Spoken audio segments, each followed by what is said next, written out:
Olá, o meu nome é José Maria Pimentel e este é o 45 Graus. Durante as férias do podcast estou a republicar alguns episódios antigos, marcantes, mas que talvez alguns ouvintes mais recentes não tenham ainda escutado. É o caso deste episódio sobre a ciência do sono com Teresa Paiva. É um tour de force, um destes episódios em que falamos sobre tudo o que há para falar, tudo o que há para abordar sobre este tema. Espero que gostem e voltamos a ver-nos em setembro. Até lá! Se gosta de ouvir podcasts, conheça a oferta que o Expresso tem para si. Da política à economia, ciência e cultura, passando pelo desporto. Entrevistas marcantes, análises e perspectivas que fazem a diferença. Ouça em expresso.pt e nas principais plataformas de podcast. Expresso. Liberdade para pensar.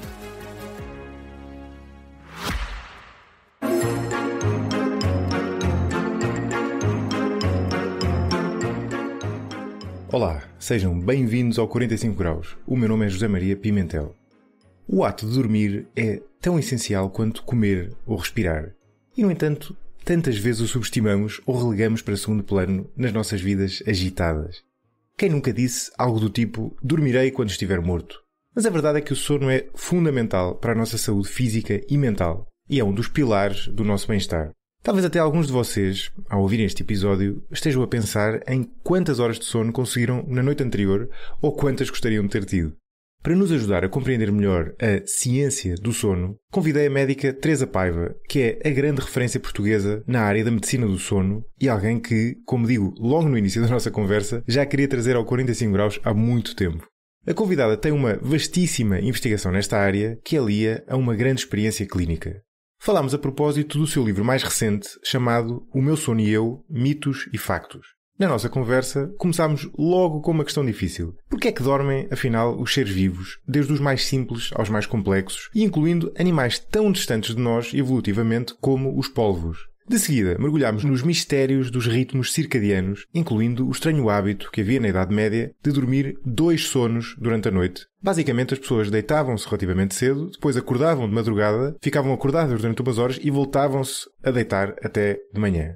Falámos também dos desafios, estes bastante mais característicos da era contemporânea, de ser um notívago no mundo dominado pelo paradigma matutino. Explorámos também os prós e contras da sesta e os erros mais comuns que cometemos relativamente ao sono e que comprometem quer a quantidade, quer a qualidade do sono que dormimos.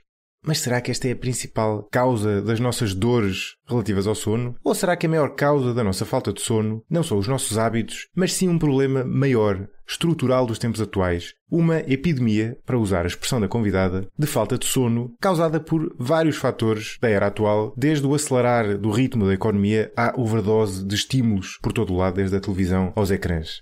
A verdade é que as estatísticas sugerem que é mesmo assim e que se dorme cada vez menos no mundo desenvolvido, sendo que Portugal é um caso particularmente agudo desta tendência. A convidada, como disse, defende esta tese e certamente é verdade que a maioria das pessoas devia dormir mais horas por noite do que dorme de facto.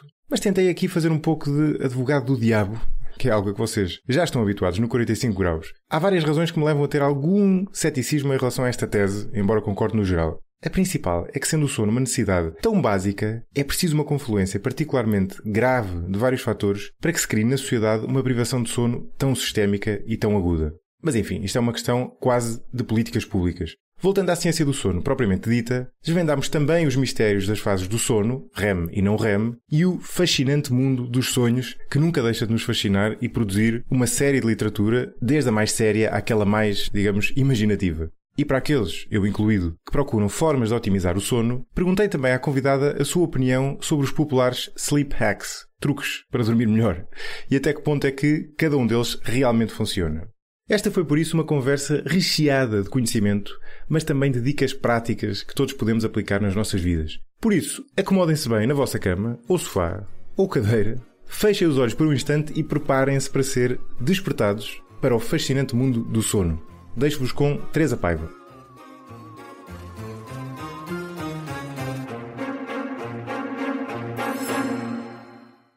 Doutora Teresa Paiva, muito bem-vinda ao 45 Graus. Olá, bom dia. Muito obrigada pelo convite. E eu agora vou-lhe dizer uma coisa que não disse antes, quando estávamos em off, que guardei propositadamente para aqui, peço desculpa por esta desonestidade, é que eu já tinha convidado para o podcast quando o lancei há 6 anos. Ah, sim? É verdade. Peço imensa desculpa, mas não dei por isso. Não, na verdade... Mas o que é que eu fiz? Não respondi? Acho que a Teresa não respondeu, mas é uma reação perfeitamente legítima, porque na altura, isso aconteceu com muita gente, porque na altura não existia podcast, não é? Agora já existe, não é? E portanto as pessoas ou já o conhecem, em muitos casos, ou mesmo que não conheçam, conseguem, enfim, ver o histórico. Na altura não, portanto houve uma altura, no início, em que eu... Quer dizer, destas coisas, a pessoa quer lançar um podcast, lembra-se de uma série de temas, e este tema era um tema que já me interessava na altura, e eu fiz assim um conjunto de convites, para aí uns 10, e houve assim umas 3 pessoas que aceitaram, e foi o suficiente para a coisa arrancar. Mas o que é engraçado... Desculpa, mas não lembro de todo. Mas eu não estou a dizer isto para pedir desculpa, estou a dizer isto que é uma história engraçada, e sobretudo é uma história que liga a outro aspecto importante para mim no 45 Graus, que é o facto de... Eu gostava de fazer episódios perenes, digamos assim, ou seja, que possam ser ouvidos 5, 10 anos depois. E este tema é a prova provada de que isso é possível, porque o episódio que nós vamos gravar hoje vai ser basicamente o que teríamos gravado há 6 anos, quer dizer, com alguma investigação nova que tenha surgido, e enfim, vamos assumir que o anfitrião também tem algum traquejo que não tinha na altura. Mas de resto é exatamente o mesmo, não é? Porque são temas que não perdem com a idade, não é? Perdem com a idade. Portanto, 6 anos depois, aqui estamos nós a falar sobre o sono. Enfim. Não, e sobretudo foi um tema que já me interessava há muito tempo, sempre me interessou, e devo dizer que não encontrei ao longo destes anos convidado melhor, portanto... Muito obrigada, muito obrigada. Aqui estamos 6 anos depois. Então, para começar, eu acho que temos que começar pela evolução, não é? Ou seja, porque é que os seres vivos dormem, porque é que os animais dormem, não é? Porque é que nós, enquanto animais, dormimos? Porque é que a evolução criou esse mecanismo? É uma espécie de um super repouso. Portanto, os animais começaram por ter períodos de atividade e repouso. E depois, portanto, é necessário sempre fazer um restabelecimento de funções. E para fazer um restabelecimento de funções é necessário pausa, não é? Portanto, o repouso são pausas. E os animais têm pausas, quer dizer, as moscas pousam, quer dizer, os pássaros não andam sempre a voar, etc. Claro, por aí claro. fora, não é? Nos animais aquilo foi tornado como um super repouso, em que se faziam mais coisas do que parar. E, portanto, no sono fazem-se coisas para além da paragem e do restabelecimento das funções.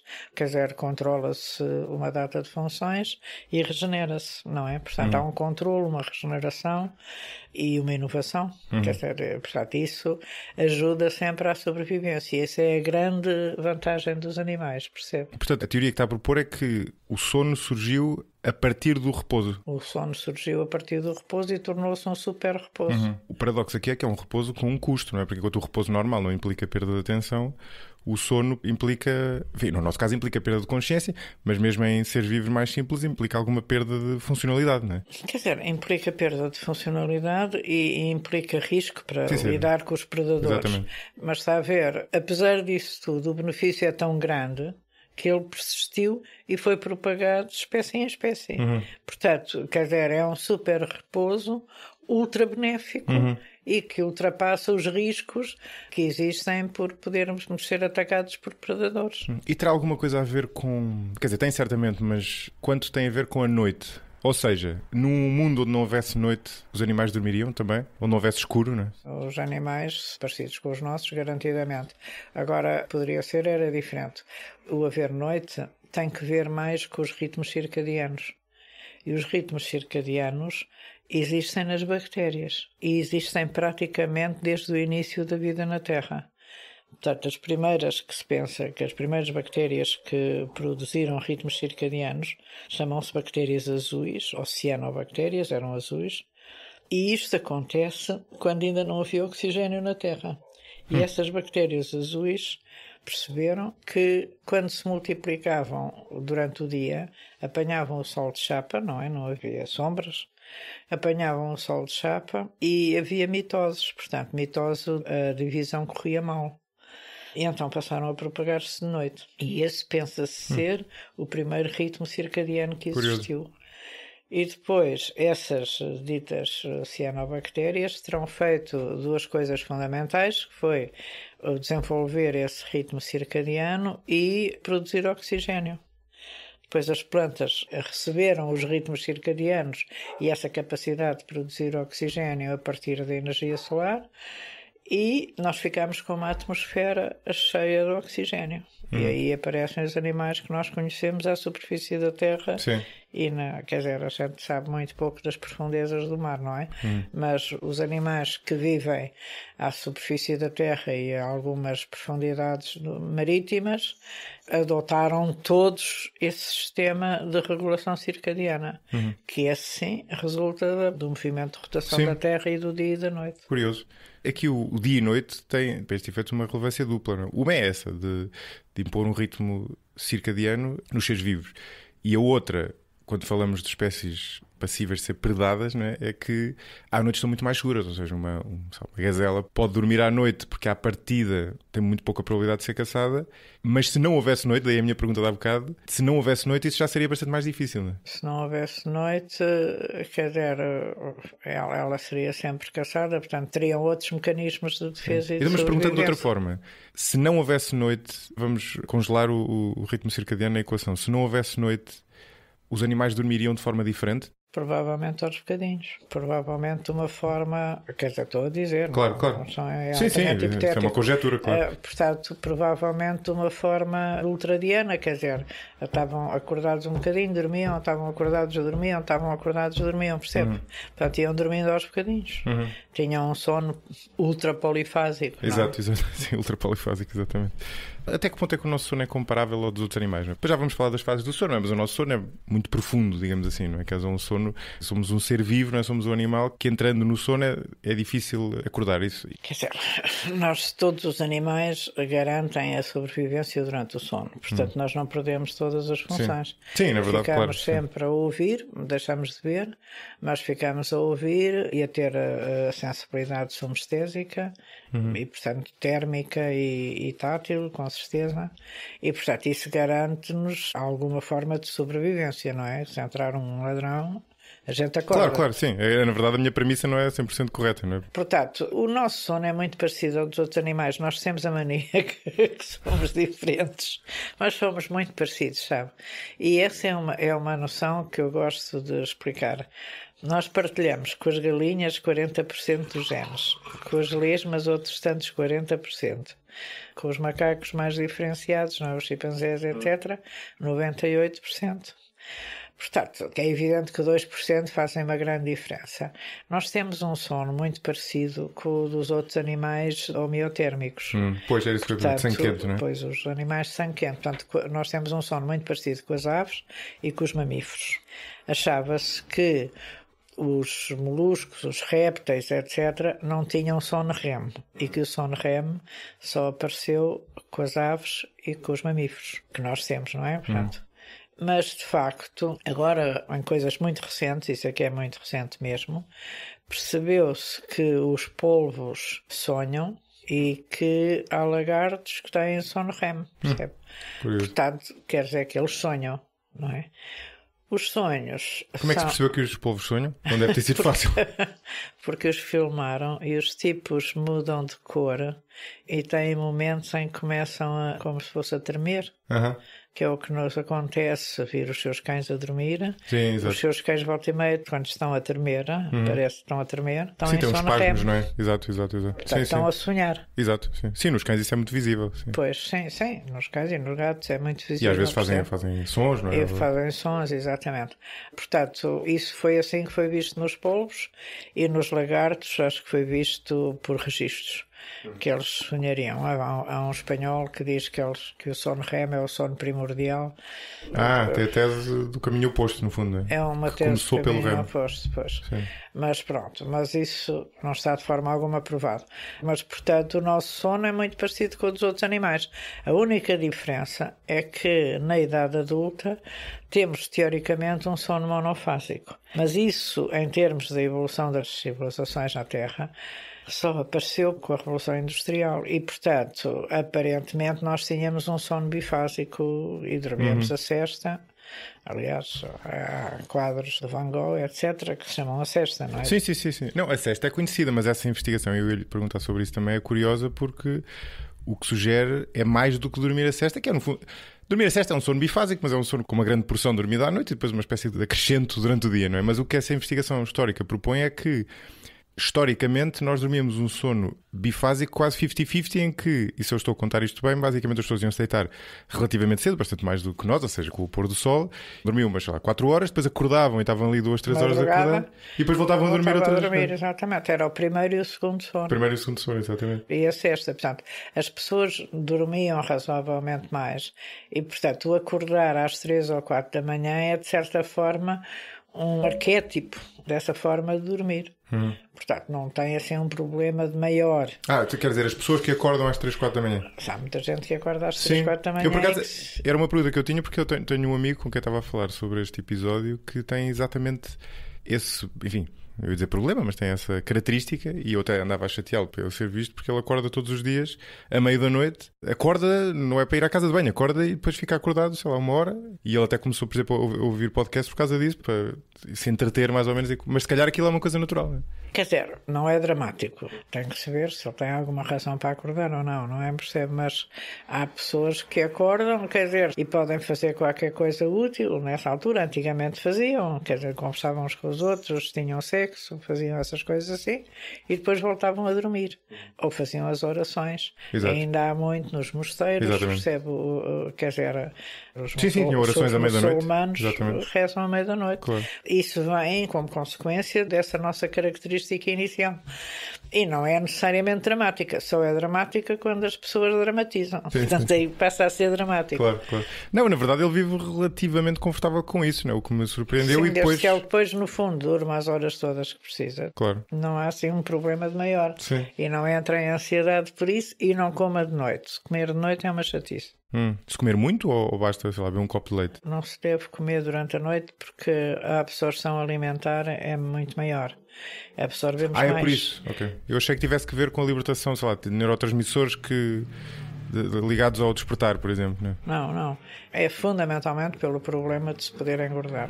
Ok. Portanto, aquilo absorve-se mais as coisas. Mas enfim, há uma pergunta essencial para responder aqui, não é? Porque nós tens a referir que o sono está associado ao ritmo circadiano. Então o que é que explica uma eventual tendência natural dos seres humanos para o sono bifásico? Porque é de noite, o ritmo circadiano também é bifásico. A evolução da nossa temperatura... Ele é bifásico durante o dia, de facto. Quer dizer, durante o dia tem ali um mínimo a seguir ao almoço. Exato. E, portanto, esse mínimo da temperatura cerebral corresponde ao período em que há uma maior propensão para dormir. Não, mas eu não estou a falar do bifásico que nós estamos mais acostumados, que é uma noite normal e depois uma sesta. Estou a falar deste bifásico histórico de 4 horas com intervalo mais 4 horas. Quer dizer, o que é que nos faz acordar à meia da noite, não é? Se calhar é o simétrico disso, não é? Pois, quer dizer, provavelmente as curvas que fizeram atualmente da produção de melatonina são feitas em ambientes experimentais. E não são feitas nas casas das pessoas em grandes números de pessoas.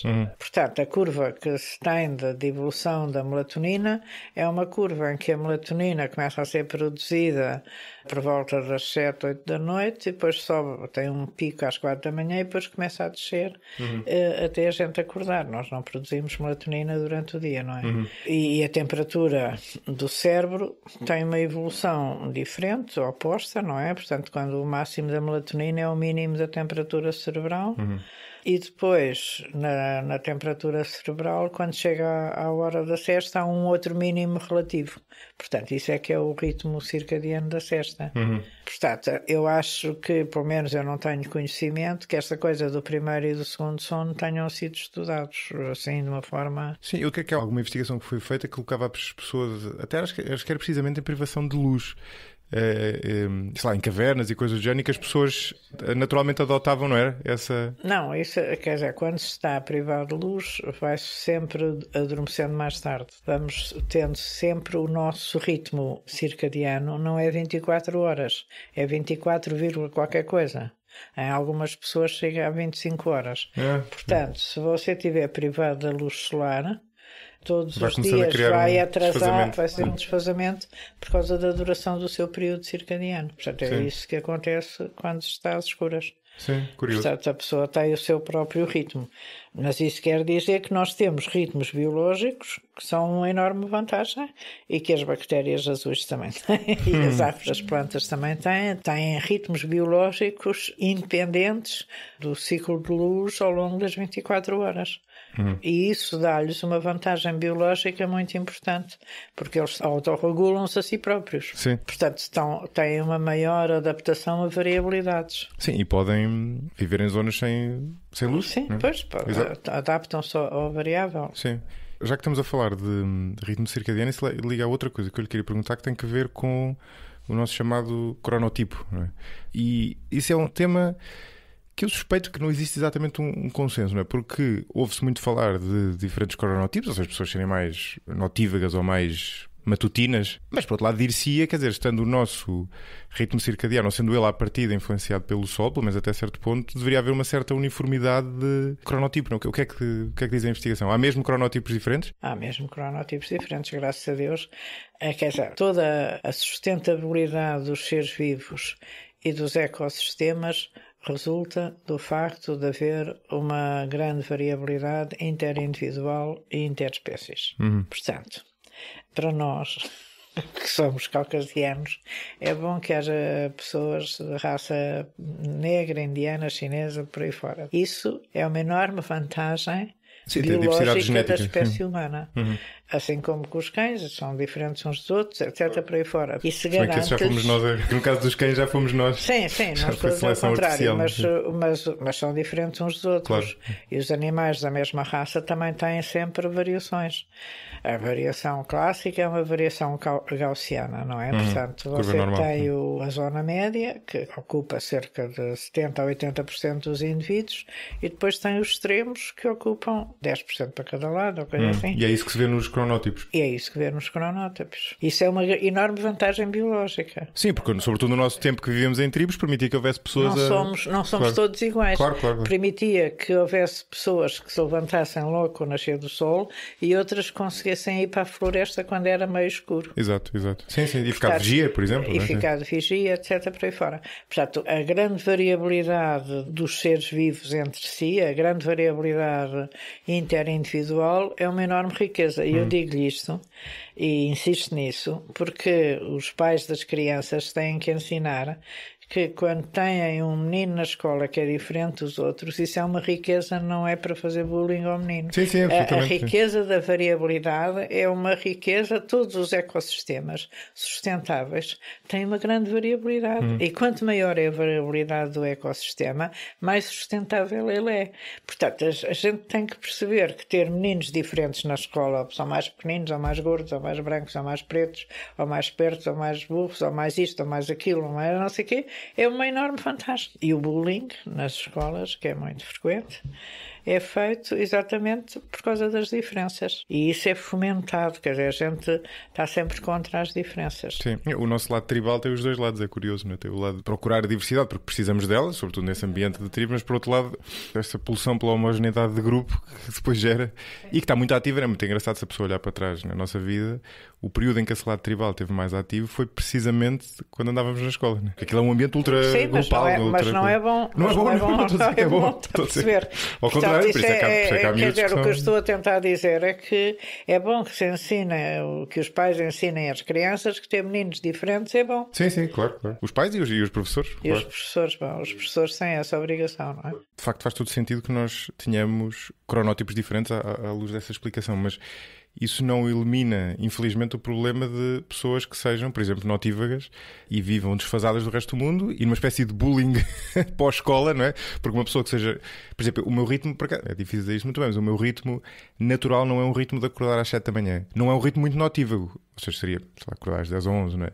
Mas significa que é um esforço para mim viver no... Mas a minha mãe, por exemplo, é notívaga a sério. E a minha avó também era.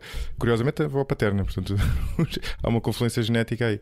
Quer dizer, para elas era difícil... Quer dizer, é um esforço permanente viver no horário do resto do mundo, não é? Eu sou notívaga a sério. E aqui estamos nós de manhã a gravar. Ainda me lembro... Agora, com a idade, fica-se um bocadinho mais matutino. Mas já te explico o que é que faço. Mas eu lembro-me de estar a apanhar o autocarro no Rossio, não é que apanhava o autocarro no Rossio...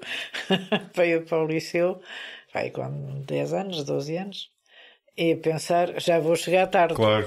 Aquilo já é complicado desde essa idade. Foi muito complicado no início da vida hospitalar, porque eu não era capaz de lá chegar às 8h30. Não é? É um esforço permanente, não é? E uma fonte de stress. Não era capaz, não fazia, não chegava. Eu saía mais tarde, mas isso era uma crítica permanente que me faziam, porque eu não chegava a horas, não é? Claro. Embora estivesse muito mais tempo que os outros, saía muito mais tarde. Portanto, essa parte foi uma parte que eu aguentei como crítica durante a minha vida profissional hospitalar. Depois, já mais velha, já tanto não é? Mas quer dizer, quando era até aos 30, 40, por aí. Agora, quer dizer, depois assumi-me claramente como coisa e recomendo. A gente nunca deve estragar o nosso cronotipo. Pois. Portanto, o nosso cronotipo, quer dizer, as pessoas matutinas são pessoas bastante mais executivas, mais ativas, etc, etc. As pessoas noctívagas são mais criativas, geralmente. E, portanto, têm uma maior criatividade e têm um maior risco de depressão, não é? Portanto, as pessoas noctívagas. Mas, quando se fala em noctívago, tem que se estabelecer um limite, não é? Quer dizer, para já nós temos todos horários muito tardios comparado com os restantes povos da Europa e mesmo do sul da Europa.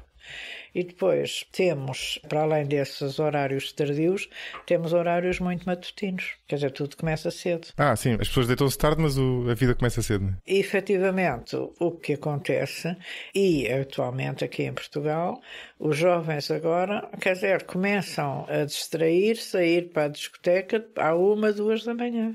O que é uma coisa completamente disparatada. Portanto, quer dizer, há uns limites do bom senso. Claro, sim. Quer dizer, uma pessoa noctívaga deita-se por volta da meia-noite, 1 da manhã. Tudo o que seja depois das 2 da manhã já é patológico, já tem uma doença. Portanto, quem se deita depois das 2 da manhã tem aquilo que se chama um atraso de fase do sono. E o que eu digo é que, exatamente por eu ser noctívaga, sei perfeitamente, eu tenho imenso cuidado com os meus horários, porque se me distrair, deito-me tarde garantidamente. Portanto, eu tenho que estabelecer o limite, tenho que ter o cuidado de dizer agora já chega, não é? Eu percebo perfeitamente, mas isso é um argumento de ordem prática ou biológico? Ou perguntando isto de outra forma, as pessoas que se deitam às 4 da manhã não estão simplesmente mais para o extremo dessa distribuição gaussiana? Não. Essas já são doentes. Mas porquê? São doentes porque têm 2 tipos de coisas. Nós fizemos um estudo, está publicado. A doutora Cátia Reis, a professora Cátia Reis, fez um estudo que é a sua tese de doutoramento. Essas pessoas que se deitam depois de muito tarde, há 2 tipos. Há uns que têm uma produção tardia da melatonina. Ok. E, portanto, produzem a melatonina mais tardiamente. E há outros que, pura e simplesmente, têm maus hábitos.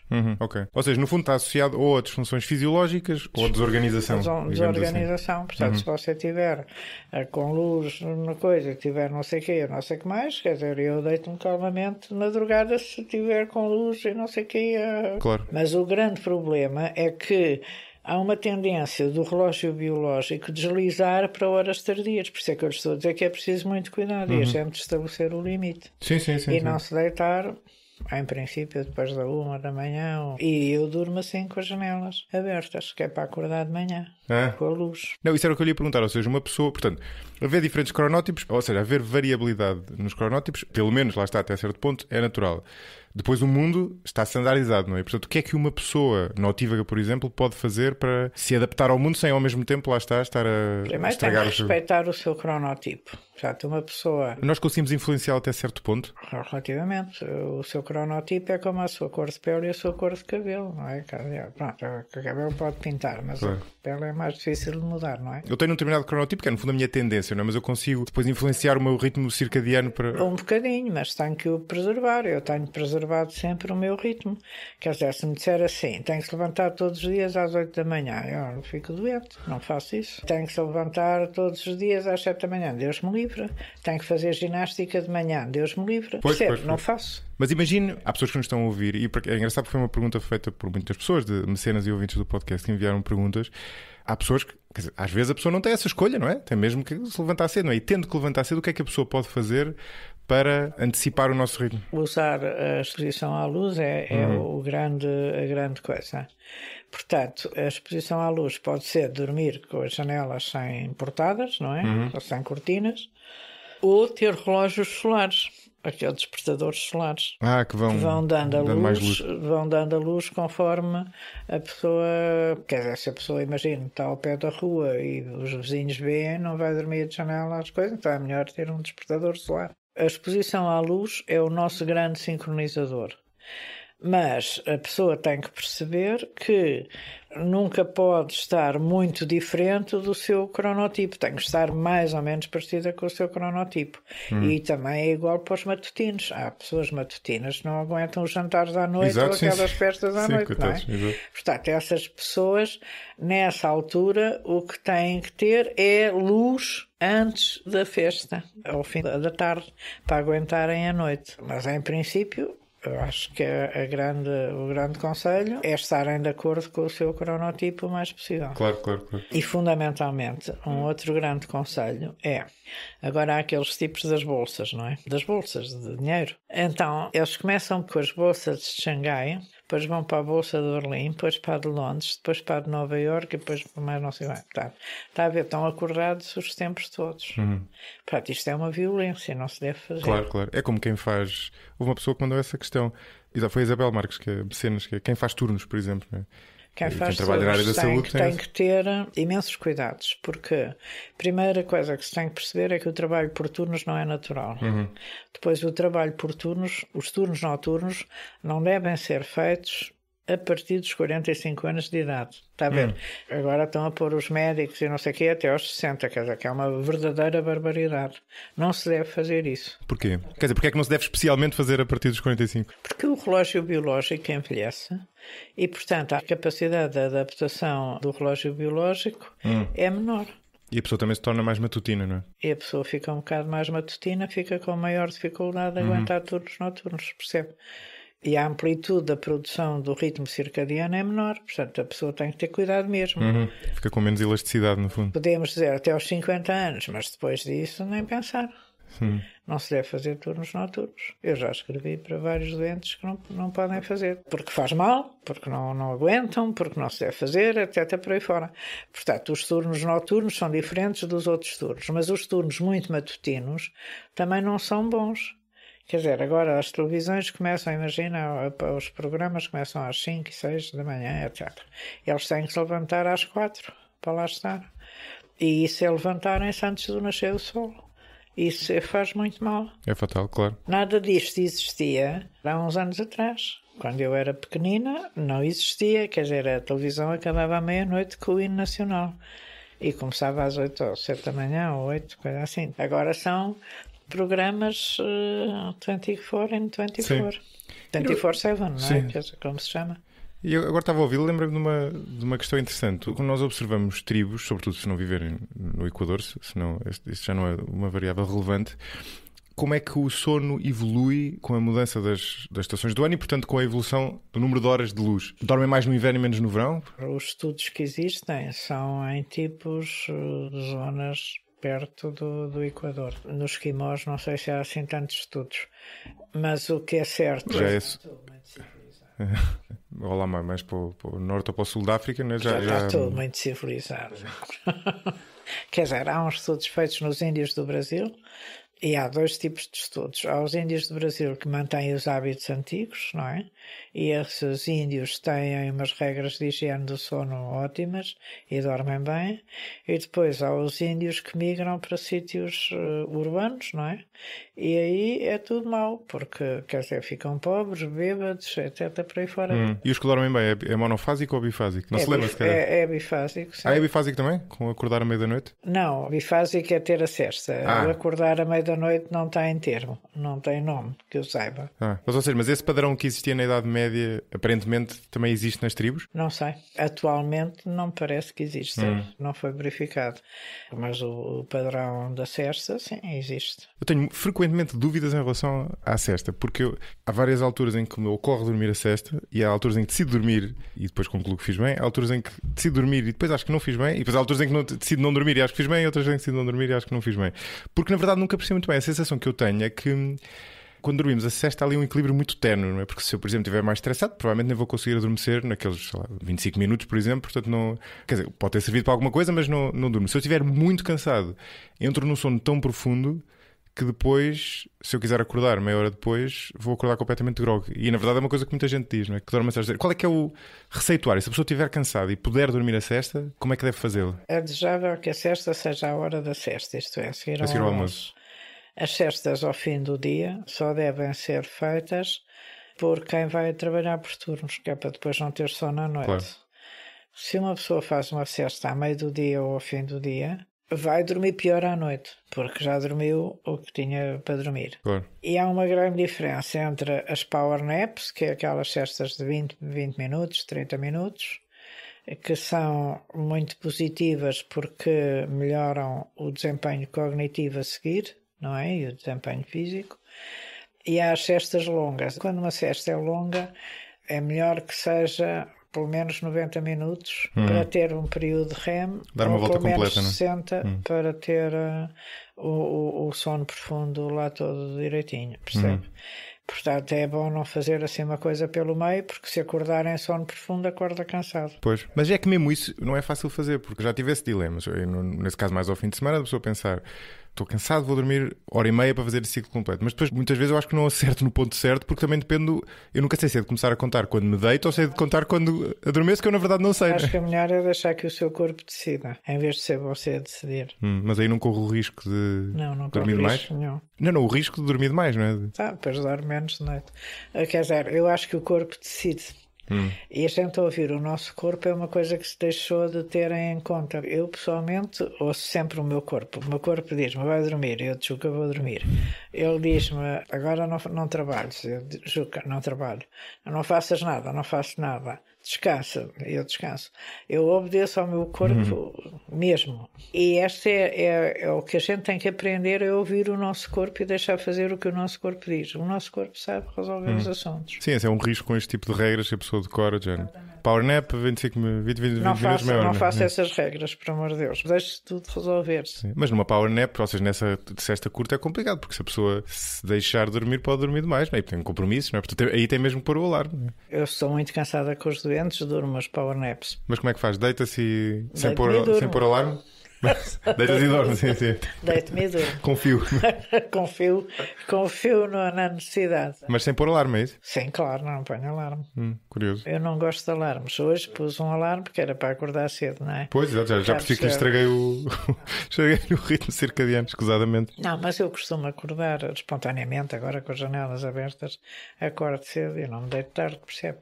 Mas quer dizer, tinha que ter o alarme para ter a certeza que acordava, não é? Que não ficava a preguiçar na cama. Não é? Que é outra coisa boa que se deve fazer. Sim. Que as pessoas atualmente não fazem. Parece um pecado preguiçar na cama. Sim, por acaso é verdade. Só tem que ser produtiva, não é? Tem que ser produtiva. Tem que se levantar logo. Tem que se levantar estilo mola. Exatamente. É muito antibiológico, porque nós temos uma coisa que se chama a inércia do sono.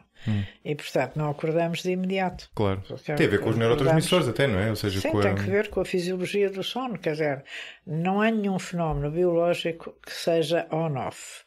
Quer dizer, quando há fenómenos on-off, geralmente são catastróficos. Esta ideia de que o sono é a gente carrega no interruptor, liga, carrega no interruptor, desliga, é mesmo estúpida. Não é assim. Claro. E graças a Deus não é assim, porque é a nossa capacidade de adaptação. Portanto, um fenómeno leva sempre algum tempo até chegar ao máximo, isso chama-se a constante de tempo, quando chega a 2/3 da amplitude máxima e depois estabiliza.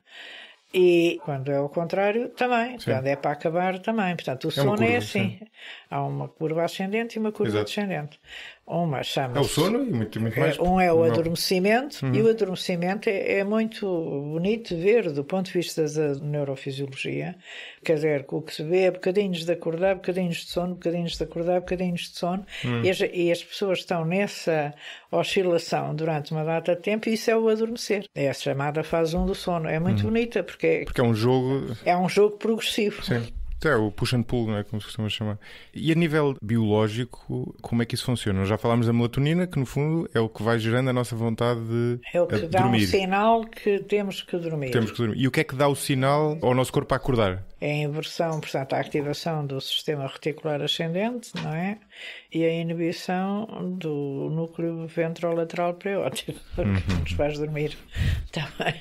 Não, eu estou a perguntar isto porque, quer dizer, é uma pergunta se calhar demasiado técnica para quem nos está a ouvir, mas porque a ideia que eu tenho é que são dois sistemas diferentes. Sim, são dois sistemas diferentes, mas não funcionam um ou outro. Não é um ou outro, claro. Quer dizer, quando eles começam, aquilo é progressivo, tanto para o adormecer como para o acordar.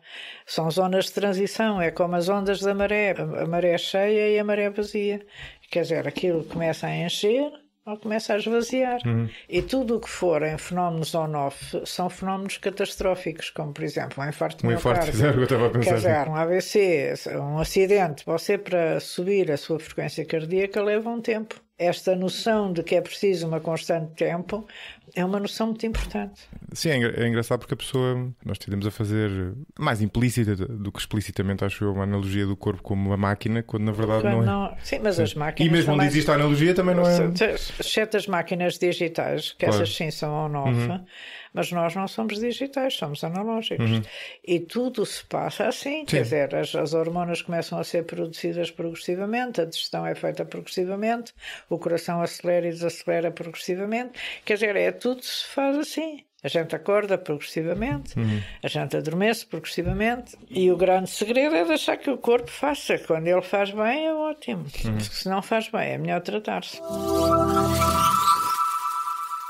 Contribua para a continuidade e crescimento deste projeto no site 45grauspodcast.com. Selecione a opção Apoiar para ver como contribuir, diretamente ou através do Patreon, bem como os benefícios associados a cada modalidade.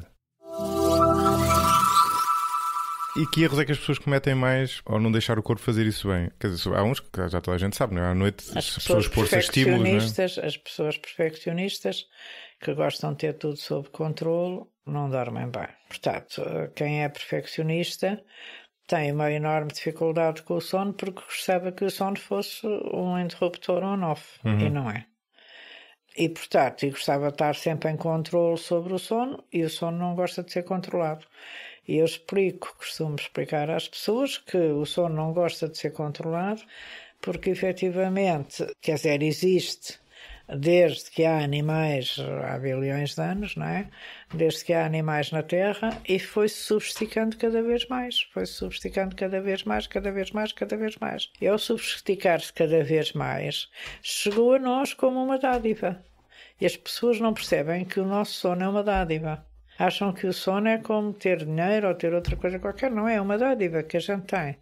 Como é a vida é uma dádiva. Está a ver, nós estarmos vivos é uma dádiva. E o sono é uma dádiva que foi evoluindo e que se foi adaptando a um cérebro que nós temos, que é diferente dos outros animais. O nosso cérebro é certamente mais sofisticado, não é? Portanto, temos as culturas, temos estas capacidades de inovação, etc., e temos uma mão, que os animais não têm. Portanto, uma mão com umas capacidades também muito especiais. Não estou a dizer que os animais não tenham capacidades construtoras, mas nós temos a mão, que é uma coisa especial.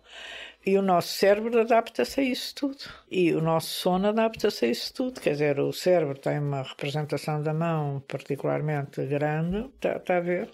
E o sono está lá muito bem organizado para chatear o lobo frontal, os sonhos, aquela atrapalhada toda, as decisões, não sei o quê. Está lá tudo muito bem organizado para que aquilo corra bem. E, portanto, nós temos que perceber que temos que o respeitar.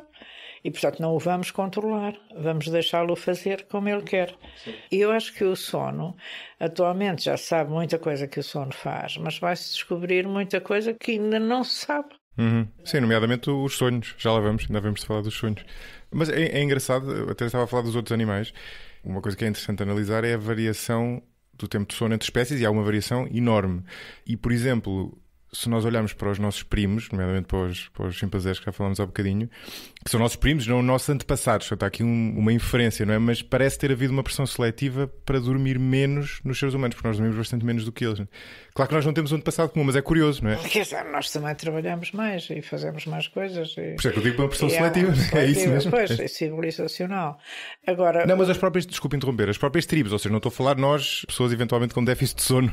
Por exemplo, os chimpanzés podem dormir nas árvores relativamente pacatamente. Os seres humanos desceram das árvores e passaram a estar muito mais expostos E a construíram predadores, casas, não é? Sim, mas mesmo antes disso, quer dizer, na maior parte do nosso tempo evolutivo, não é? Por isso é que nós nos juntámos em tribos, não é? Porque, Sim. E daí a história dos turnos e tal, não é? Mas quer dizer, não somos os únicos animais que se juntam em tribos, não é? As formigas e as abelhas também, sabe? Sim, se bem que é um esquema um bocadinho diferente, sim. Os cardumes de peixes também. Sim. Não se esqueça que não somos os únicos animais gregários, não é? As bandas de pássaros, etc., por aí fora. Sim, vários mamíferos, por exemplo. É mamíferos, mas começa com as formigas, não é? Quer dizer, as formigas não vivem sozinhas. Há uma dúvida que eu tenho recorrente em relação ao sono, e nós falámos há bocadinho, da pessoa às vezes dormir menos e estar cansada. Até que ponto é que é possível recuperar sono? Isso é possível, com certeza, a gente recupera. Mas recupera ao ponto, ou seja, imagino que eu passo um ano a dormir 1 hora menos do que devia. Depois se eu passar o ano a seguir a dormir 1 hora... Não, isso aí não há essas recuperações. O grande problema de começar a dormir menos do que aquilo que se deve é que pode-se estragar de uma forma definitiva o sistema circadiano e o sistema sono-vigília. Portanto, tem que ter essa noção. Aquilo pode ser estragado, a gente pode estragar como podemos partir um braço ou uma perna, quer dizer, a simbologia é igual. Portanto, aquilo pode ficar partido. E quando fica partido é chato, tem que se consertar, não é? Claro, fica variado, não é? Fica variado, tem que se consertar. Portanto, a recuperação com certeza que é possível, mas a recuperação é sempre possível. Quer dizer, dentro de uma margem de limites e bom senso. Quer dizer, assim 1 ano e depois passar...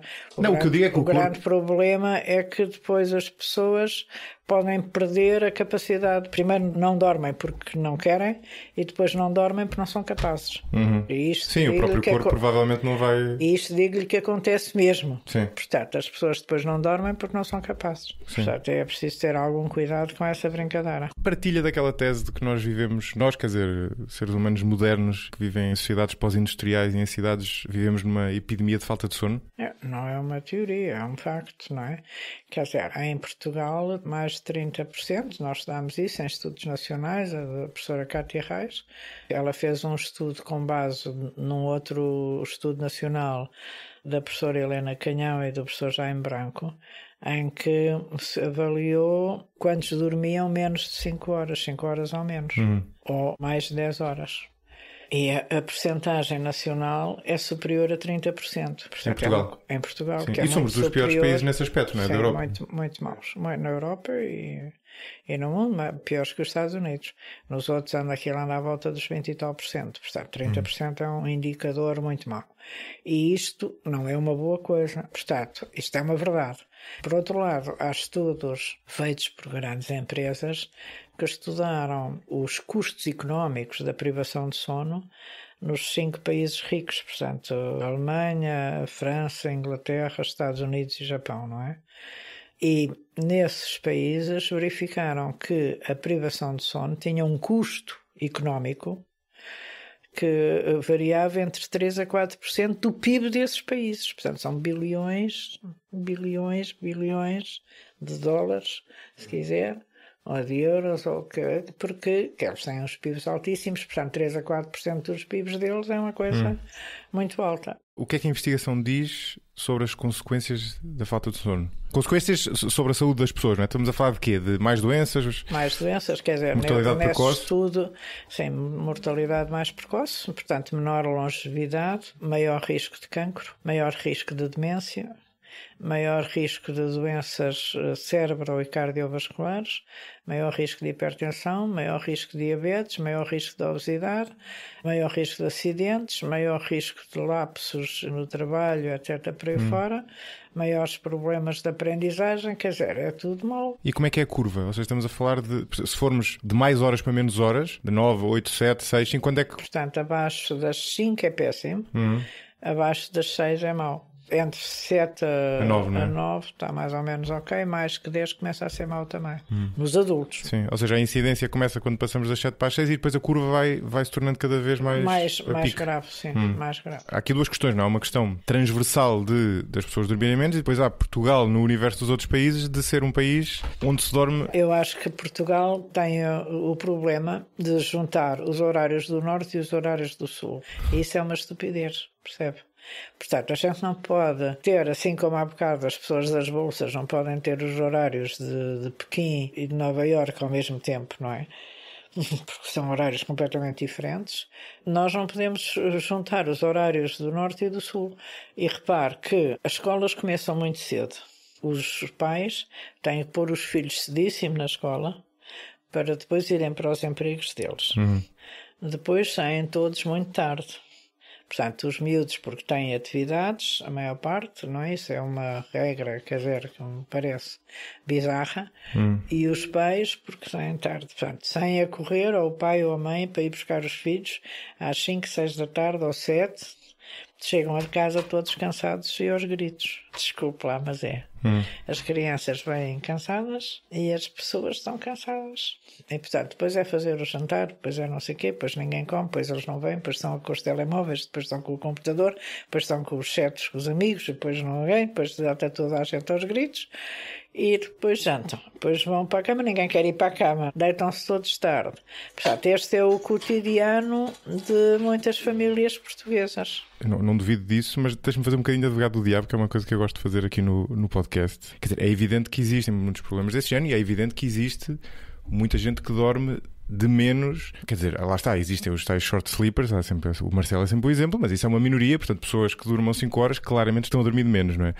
Agora, não poderíamos dizer que, mesmo que olhando para a história, olhando, sei lá, para os últimos 200 anos e vendo o número de horas de sono a diminuir em média, a qualidade do sono pode estar a aumentar? Ou seja, nós hoje não dormimos em condições muito melhores do que acontecia antigamente. Quer dizer, eu durmo, não ouço praticamente ruídos, é muito diferente do que acontecia em cidades há 50 ou 100 ou 200 anos e, enfim, mesmo em ambientes mais medievais, provavelmente estavam longe de ser pacatos. Eu acho que, sabe, que a gente dorme bem quando se fala naquela cena dos colchões e dos quartos e dos não sei o quê. Quer dizer, os índios dormem bem em coisas... Pois, eu nem estava a falar disso, estava a falar mais do ruído e da luz, mas sim, também há estas questões todas. Essas questões. Hoje em dia temos colchões. E os japoneses dormem também numas coisas, quer dizer, o Japão é o sítio com mais idosos saudáveis no mundo. Dormem assim também numas enxergas, assim, umas coisas. Sim, tradicionalmente. Sim. Portanto, essa noção, se pensar do ponto de vista biológico, o sono... Quer dizer, não é muito modelado pelas circunstâncias. O que eu acho que aconteceu, e que foi uma grande vantagem nos últimos tempos, é uma alimentação melhor. E, eventualmente, melhores cuidados de saúde. E o que há também é, efetivamente, medicamentos melhores e diagnósticos melhores. Portanto, a medicina evoluiu de uma forma, quer dizer, espetacular neste último século, não é? E, portanto, efetivamente, num século, aumentamos a longevidade dos 50, 60 anos para os 80 e tal. Viver mais 20 anos num século é uma coisa fantástica. Agora, isso não quer dizer que... Pois é, o meu ponto é se isso não se aplica ao sono também, não é? Por exemplo, a investigação mostra que a qualidade do sono está correlacionada com o nível de rendimento. Ou seja, as pessoas mais ricas dormem melhor, precisamente por isto que eu falava. Têm casas melhores, são menos interrompidas, não é? Isso com certeza. Tem melhor isolamento. E têm menos perigos. Ou seja, se fizéssemos uma espécie de... Se você vivesse, quer dizer, em vez de ser aqui, vivesse ali na Serafina, ou naqueles bairros da Amadora, tinha tiros durante a noite, etc. Por aí fora, que aqui não tem, não é? Claro. Portanto, aqui dorme. Mas ao longo do melhor, tempo também existe essa evolução. Sim, com certeza, não é? Existe essa evolução. Mas eu não penso, quer dizer, é um bocadinho difícil dizer-lhe que o sono, agora dormimos claramente menos do que se dormia no início do século passado, no início do século passado, do século XX. Portanto, a gente tem que pensar que, apesar de conhecermos mais, há doenças do sono que são conhecidas desde séculos atrás, não é? As pernas inquietas é conhecida desde 1500 e tal, perceba, 1600 e tal. E as insónias suspeito também que sejam companheiros da humanidade desde sempre. Foram. O sonambulismo, percebe, já vem nos gregos. As crises de epilepsia já são descritas há muitos séculos. Portanto, as doenças já cá estavam, não é? Não são doenças de agora. O que eu acho que é a doença de agora é uma doença cultural. A cultura do século XX e XXI foi boa em muitos aspectos, no sentido em que aumentou o nível de alimentação, o nível de cultura geral das pessoas, etc. Portanto, o nível de vida das pessoas melhorou, a longevidade aumentou, etc. Por aí fora. A saúde, as escolas, as universidades melhoraram todas imenso. O grande problema que nós estamos a defrontar agora que eu penso que é um problema que leva a que muitas pessoas durmam mal, é o ambiente envolvente. Quer dizer, é um ambiente envolvente muito negativo, as notícias são muito negativas, portanto ouve sempre falar ou em guerras ou desgraças ou acidentes ou coisas assim. Sim, bom, mas isso também não sei se é exclusivo dos tempos atuais, não é? Bom, antigamente não havia estas notícias, percebe? Desculpe lá. Em que, no na sentido... televisão, na televisão. Sim, é verdade, havia menos e a televisão, acesso a notícias. Havia muito menos acesso a notícias. Portanto, por outro lado, há efetivamente um risco sempre, quer dizer, subjacente de que haja uma desgraça nuclear ou seja o que for. Pois há as ameaças, que são as drogas, a inteligência artificial, tudo aparece como ameaças. E as pessoas, eu estou-lhe a dizer o que os doentes sentem, não é? Quer dizer, isso é sentido como uma ameaça e, portanto, as pessoas que se tinham convencido que tinham tudo garantido, a partir de agora sabem que não têm as coisas garantidas ou começam a perceber que não têm as coisas garantidas. Ou seja, é uma espécie de stress endémico que afeta também o sono. E afeta muito o sono. Portanto, esta cena das notícias é muito... Ou seja, sente isso mesmo nos seus pacientes, curioso. Com certeza. Pois eu acho que, no fundo, é esse o ponto, não é? Nós hoje em dia somos inundados. Por muitas coisas. Portanto, temos todas estas coisas que eu lhe disse que são melhores. Mas, voltando a Portugal, que eu acho que é um país que tem que se pensar a si próprio, de uma forma específica. Portanto, nós temos esta coisa dos horários do Norte e do Sul. Os espanhóis têm horários do Sul e os italianos têm horários do Sul e os gregos também. Horários do Sul no sentido que se deitam tarde, mas o dia também começa tarde, não é? Começam todos mais tarde e têm aquelas horas na hora do almoço enormes. Depois, o que acontece é que, efetivamente, se for ver a comparação da escala de velocidade dos países, Portugal está em 53º ou 57º, já não sei, mas é por aí. Este ano, na última coisa. Mas os países europeus, a maior parte dos países europeus estão nos 20 primeiros. Portanto, o que é que faz com que Portugal esteja no terço médio da tabela? Há 150 países, portanto estamos no terço médio da tabela. Quando todos os países europeus, a Europa, é de facto um sítio onde se vive de uma forma privilegiada. Porque é que nós estamos tão longe dos outros? Estamos um país mais pobre. Uma razão é por sermos mais pobres, mas não é só. Se vir as questões do coisa, é não ter a certeza de ter entreajuda e a corrupção. Capital social. E a corrupção. Exatamente. São os fatores que levam a que os outros tenham uma ótima qualidade de vida, são mais ricos que nós, sabem que são ajudados pelo Estado e acreditam que o Estado controla as corrupções e nós não acreditamos em nada disso. O problema destas coisas é que está tudo correlacionado, não é? Ou seja, a partir deste ponto torna-se difícil distanciar as causas de umas das outras, não é? Então, mas vamos voltar ao sono, que provavelmente dito que deixámos há bocadinho, porque ainda não falámos, enfim, de um aspecto essencial, que é como é que o sono funciona, como é que nós dormimos durante a noite e, sobretudo, as fases do sono, não é? O sono é muito curioso porque parecem ser quase dois processos diferentes, não é? Em que há uma primeira fase em que nós vamos... Um processo que se repete, não é? Diferente. E se eu estou a caracterizar isto bem, há uma primeira fase em que nós vamos cair num sono cada vez mais profundo, não é? E depois voltamos a subir um pouco, entramos no sono REM e este ciclo repete-se. E depois com uma variação curiosa que é o peso do sono REM vai aumentando ao longo da noite e este sono normal... Sono profundo. Sono profundo ou sono progressivamente profundo vai diminuindo, né? Portanto, no início da noite nós temos muito sono deste profundo, ou seja, progressivamente profundo e pouco REM, não sei, ciclos de 90, e depois mais para o fim da noite vamos tendo menos deste e mais REM, não é? Que é curioso, não é? E sabe, onde é que havemos de começar? Qual é a diferença entre os dois? E a Teresa até dizia no início que já não sei, um médico espanhol que propunha que o sono REM tinha surgido antes. No fundo nós podemos estar a falar de quase dois processos biológicos diferentes que calha coincidirem durante a noite e portanto nós chamamos sono a ambos, sendo eles muito diferentes. Quer dizer, a necessidade biológica do sono profundo é fácil de perceber porque é uma fase regenerativa. Portanto, durante o sono profundo são repostos todos os... É o super repouso, não é? É o super repouso, basicamente. E é produzida a hormona do crescimento, portanto, são reparados os tecidos, tudo o que estava mal, etc. Mas começa a aquisição de memória no sono profundo e começa uma outra coisa que geralmente não é falada, que é a comunicação entre zonas do cérebro. Portanto, durante o sono não REM, há uma atividade ultralenta que permite uma comunicação rápida entre as várias zonas do cérebro. Como sabe, o cérebro, há umas zonas mais frontais que é mais para o pensamento, as parietais que é mais para a mobilidade, as occipitais para a visão, as temporais para a memória, o hipocampo para a memória. Há zonas assim com alguma diferenciação funcional. E durante o sono não REM, há umas chamadas atividades ultralentas põe em comunicação as diferentes zonas funcionais. De uma maneira que não acontece quando estamos acordados. Não acontece quando estamos acordados. E qual é o propósito? O propósito é que haja, quer dizer, uma uniformidade do cérebro, que elas comuniquem umas com as outras. Quer dizer, aquilo que você tem visual comunique com a parte frontal, etc, etc. Isso é muito importante na aquisição de memórias, por exemplo. Sim, uma espécie de organização. É uma organização, aquilo reorganiza-se. Por isso é que eu lhe estou a dizer, como sabe muito pouco da função destas atividades ultralentas e são mal estudadas, daqui por uns tempos vai-se saber muito mais sobre o que é que isto faz. Não se sabe ainda muito. Depois, ultralentas, são atividades ultralentas, não é as atividades lentas do sono profundo.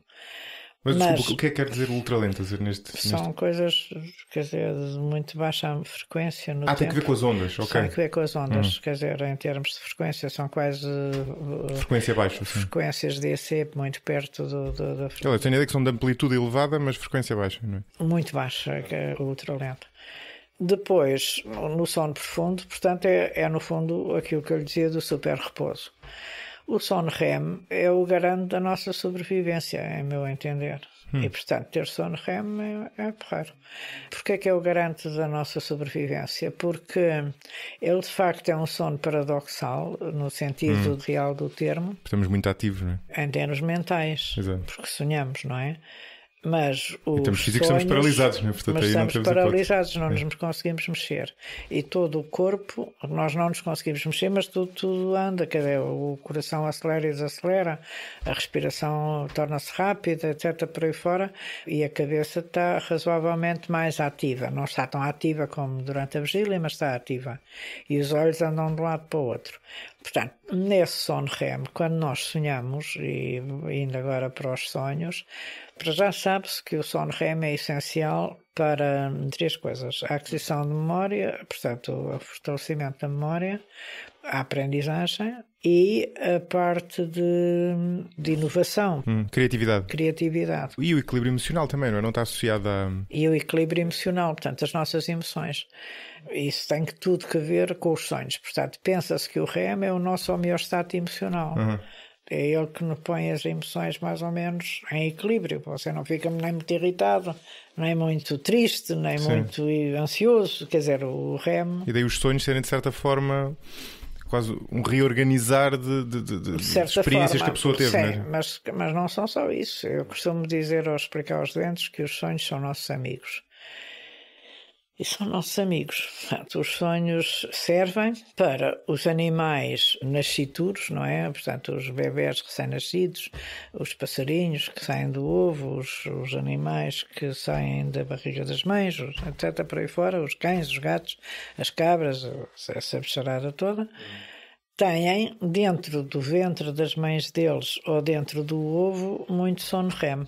A grande vantagem do sono REM nessa altura é que eles vão sonhar com comportamentos que lhes garantem a sobrevivência quando nascem. Por isso, o pintainho, ver um pintainho a nascer é uma coisa fantástica.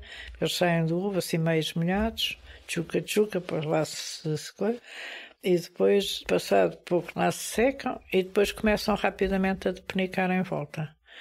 Portanto, quer dizer, uma ave tem que estar rapidamente ser capaz de se mexer. Não é? Portanto, ela sonhou, enquanto era, digamos, o feto dentro do ovo, sonhou com o que é que devia fazer, senão não era capaz de fazer aquilo. Curioso. Sim, quer dizer, aquilo vem... No caso deles vem diretamente dos genes, não é? Nós temos poucas coisas que venham diretamente dos genes. Aliás, das únicas, acho que é o I. Por exemplo, os bebés sabem mamar logo, não é? Sabem mamar logo, exatamente. É sabem chorar. Exato, sabem chorar de uma forma que leva a que a gente vá correr atrás deles. Sabem agarrar-se. Eles têm aquele reflexo. Exato. Com imensa força, aliás, não é? Tem uma força brutal. Nascem com os comportamentos necessários à sua sobrevivência. E os pintainhos ensaiam também durante o sono no REM, curioso. Quando estão no ovo, inovo. Ou inútero. Os pintainhos, as aves, não é? Quer dizer, todos eles saem assim meio esfrangalhados Neste caso, literalmente, não é? Não é que é muito bonito ver. E depois, quando somos adultos, também sonhamos com coisas que nos asseguram a sobrevivência ou a resolução dos problemas. Portanto, há aquela frase que é: o travesseiro é bom conselheiro. Eu atualmente nunca decido qualquer coisa num dia, decido sempre no dia a seguir depois de dormir, porque se decide melhor, percebe uma forma mais tranquila. Sim, eu por acaso também uso essa prática. Essa prática, pois, é uma prática muito inteligente. Mas tem epifanias? Eu não tenho provavelmente epifanias, é mais porque... Não é epifanias. É mas há quem tenha, não é? Há quem tenha... Não, aquela há história epifanias, da criatividade. Pronto, mas isso é outra coisa. Não, eu se calhar estou a usar o termo incorreto. Ou seja, há quem acorde com a solução, digamos assim, não é? É aquela história da criatividade. Eu não, sim, nunca me aconteceu. Mas a gente acorda e sabe, olha, vou fazer assim. Mas no dia a seguir pensa-se melhor, sempre. Depois de ter dormido sobre o assunto, aliás, há essa frase. Mas imagino que a pessoa tem um trauma, não é? Portanto, a coisa mais simples de falar é as violações, não é?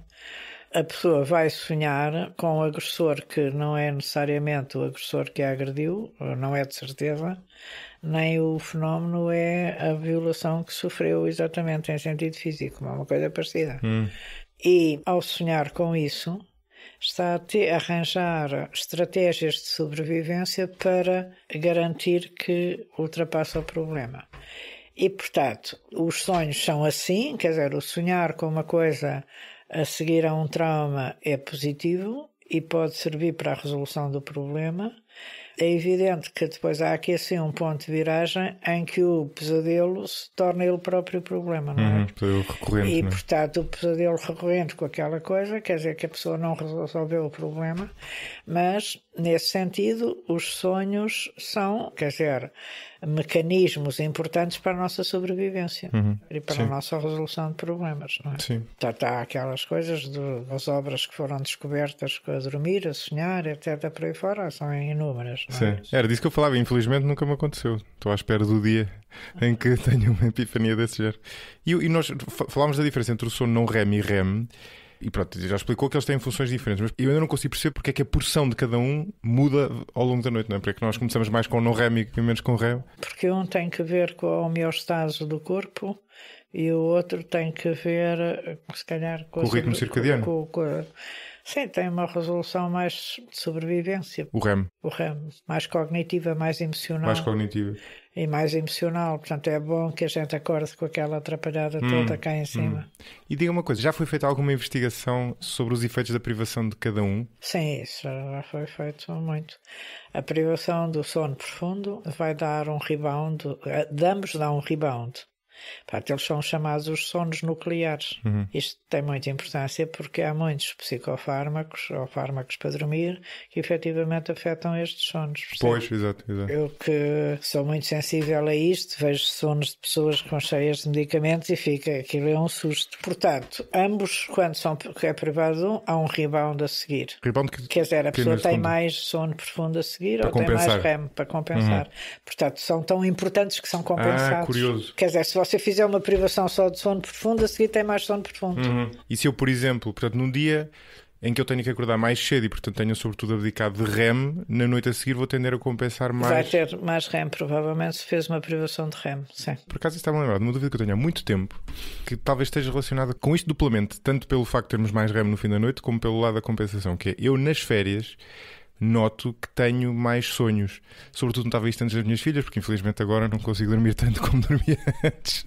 Mas quando não tinha filhos notava que era como se o cérebro, e eu até chamava aquilo meio a brincar a desfragmentação do disco, que é uma analogia que se perdeu um bocadinho, porque atualmente os discos dos computadores já não funcionam assim, mas antigamente havia aquele, não sei se lembra, havia um software que desfragmentava o disco. E o desfragmentar era basicamente organizar ali a memória. Eu sentia muito isso quando estava de férias. Isso é porque nos fins de semana ou nas férias a pessoa faz um oversleep e quando vai dormir mais durante a manhã tem sempre mais REM. Exato. As pessoas tiveram mais REM, por exemplo, durante o Covid, mais sonhos, porque dormiam até mais tarde, tinham mais REM. Isso é fisiológico. Sim. E, portanto, se você dormir até mais tarde, dormir de manhã, tem mais REM. Pois. E, aliás, a Teresa diz uma coisa engraçada no livro, que encaixa perfeitamente aqui, eu nunca tinha pensado. Quem dorme melhor lembra-se menos dos sonhos. É curioso, faz todo sentido. Não acorda. Não acorda. E eu, de facto, não me lembro muito de sonhos, portanto, presumo que seja bom sinal. Vou assumir. Vamos assumir que é bom sinal neste sentido. Mas também há a inversa, que as pessoas com muitos psicofármacos e coisas deixam de sonhar e depois quando começam a melhorar, começam a sonhar. Porque os psicofármacos prolongam o sono não REM, é isso? Retiram o REM. A maior parte deles retiram o REM. Depois começa-se a melhorar e começam a reduzir os remédios. Porquê é que retirou o REM? Porque o REM é bom, mas também é mau. Quando a pessoa está muito deprimida, tem mais sono REM. Os sonos é bom não ter nem a mais nem a menos, não é? O sono profundo é bom, mas ter a mais faz mal. Claro. O sono REM é bom, mas ter a mais faz mal. Sobretudo, e a ambos faz mal também ter a menos. E aliás, até há uma terapia que eu descobri na preparação deste episódio que desconhecia, que é muito contraintuitiva para a depressão, que é precisamente a deprivação de sono. De sono, exatamente. No princípio, quando eu era novinha, fazia-se isso. E é como não havia psicofármacos eficazes.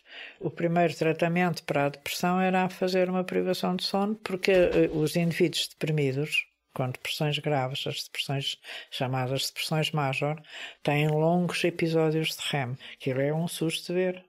Uma pessoa estar 1 hora em REM consecutiva é uma coisa violentíssima, do ponto de vista biológico. E tem aquilo muito mais cedo. Quer dizer, tem o REM ao fim de pouco tempo de estarem a dormir. Sim, portanto, tem o REM desregulado, no fundo, não é? É um REM desregulado. Muitos dos antidepressivos foram feitos para as depressões majoras, etc., e atuam sobre o REM. Engraçado. Pois, e portanto, inicialmente, não podendo fazer de outra forma, o que se fazia era acordar as pessoas. Até que os psicofármacos da altura fizessem efeito. Aquilo era uma coisa complicada porque, mas como sabe, a privação de sono é uma tortura, não é? Foi usada pela PIDA, usada pelas polícias. Sim, claro. Por isso é que é tão contraintuitivo, não é? Eu fui surpreendido quando apanhei essa... sendo que nós também sonhamos na fase não REM, não é? Nós também sonhamos na fase não REM, exatamente. Era aquele mito que nós só sonhamos no REM. Não é verdade. Embora aqueles sonhos mais bizarros são sempre são REM. Porque o cérebro tem que estar ativo e tem que haver o córtex occipital tem que estar ativo, etc. por aí fora.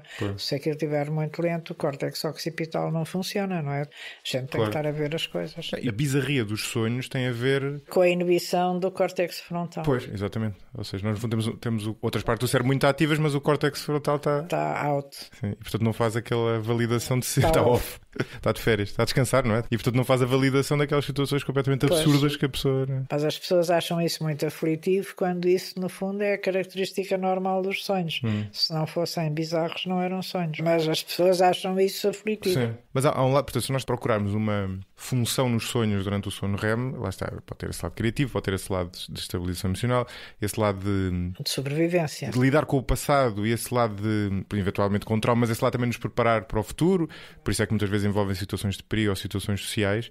Mas há sonhos tão bizarros que é difícil entender um propósito. Poderá ser só um efeito colateral, não é? Quer dizer, nós sonhamos todos parecidos uns com os outros, sabe? Quer dizer, você é um japonês, sonha coisas parecidas. Sonhamos que vamos a correr, que vamos a fugir, que estamos a falar com os outros, que estamos não sei o quê. Portanto, essas coisas Sim, vamos para a rua sem calças e coisas desse tipo. São coisas relativamente parecidas.